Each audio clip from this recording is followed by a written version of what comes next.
राधे राधे सभी को। जय श्री हरि विष्णु।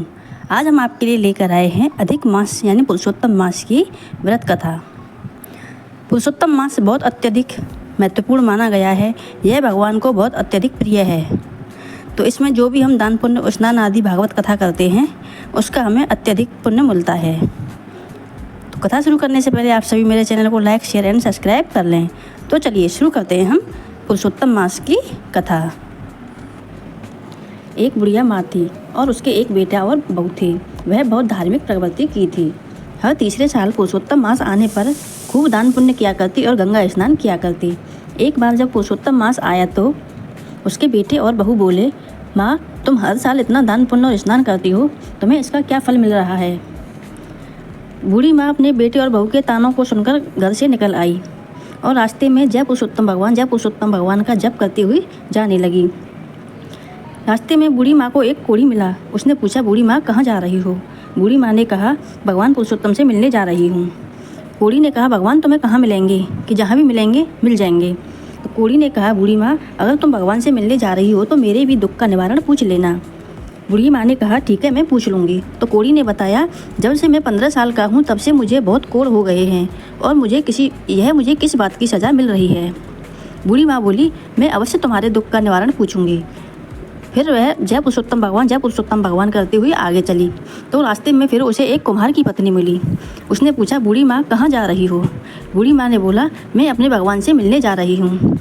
कुम्हार की पत्नी ने कहा, अगर तुम भगवान से मिलने जा रही हो तो हमारे भी दुख का निवारण पूछ लेना। मुझे कोई संतान नहीं हो रही और मुझे हमारे एक भी मटका नहीं बच रहा। हमारे आजीविका का यही एक साधन है। पिछले 3-4 सालों से हम जिस चाक पर मटका बनाते हैं वह सभी फूट जाते हैं। बूढ़ी माँ ने कहा, ठीक है भगवान से मैं तुम्हारे दुख का निवारण अवश्य पूछ लूँगी। आगे गई, फिर जय पुरुषोत्तम भगवान का जाप करती हुई चलने लगी। रास्ते में फिर बूढ़ी माँ को एक सांप मिला। वह बोला, मैं तुम्हें खाऊंगा। बूढ़ी माँ ने कहा, ठीक है तू मुझे खा लेना, पर पहले मैं अपने भगवान से मिलकर आती हूँ, तब तू मुझे खा लेना। यह सुनकर सांप बोला, बूढ़ी माँ अगर तुम जा रही हो तो पुरुषोत्तम भगवान से हमारे भी दुख का निवारण पूछ लेना। मेरी नागिन हर साल अंडे देती है और एक भी सपोला नहीं बच रहा। बूढ़ी माँ बोली, ठीक है मैं यह भगवान से अवश्य पूछूंगी। तब बूढ़ी माँ पुरुषोत्तम भगवान का नाम लेते हुए आगे बढ़ी। तो रास्ते में बूढ़ी माँ को एक साधु मिला। साधु बोला, बूढ़ी माँ कहाँ जा रही हो। बूढ़ी माँ बोली, मैं अपने भगवान से मिलने जा रही हूँ।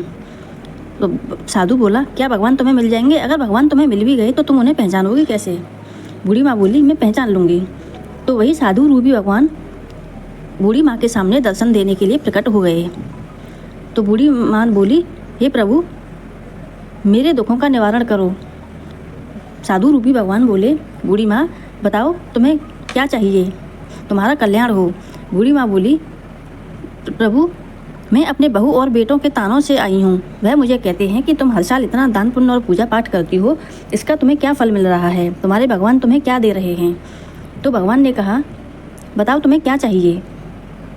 बूढ़ी माँ बोली, भगवान मुझे सब कुछ मिल गया, अब मुझे आपके दर्शन हो गए, अब मुझे कुछ नहीं चाहिए। तो बूढ़ी माँ ने रास्ते में मिले सभी के दुखों का निवारण भगवान से पूछा। सबसे पहले बूढ़ी माँ ने उस कोढ़ी की बात भगवान को बताई। भगवान बोले, ये सब अपने पिछले जन्मों के कर्मों का फल भुगत रहे हैं।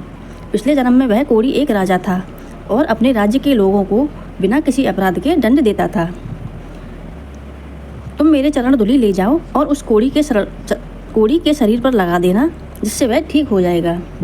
बूढ़ी माँ ने कहा, ठीक है भगवान। अब बूढ़ी माँ ने भगवान को उस कुम्हार की व्यथा बताई। भगवान ने कहा, एक बार एक गरीब माता पिता अपनी कन्या की शादी के लिए कुम्हार के पास मटके लेने आए थे। उनके पास पैसे ना होने के कारण उस कुम्हार ने उन्हें मटका देने से मना कर दिया था। तो उन गरीब माता पिता की हाय लगी है, अगर वह 100 मटके किसी प्याऊ पर दान करें तो उनका व्यवसाय अच्छा चलेगा।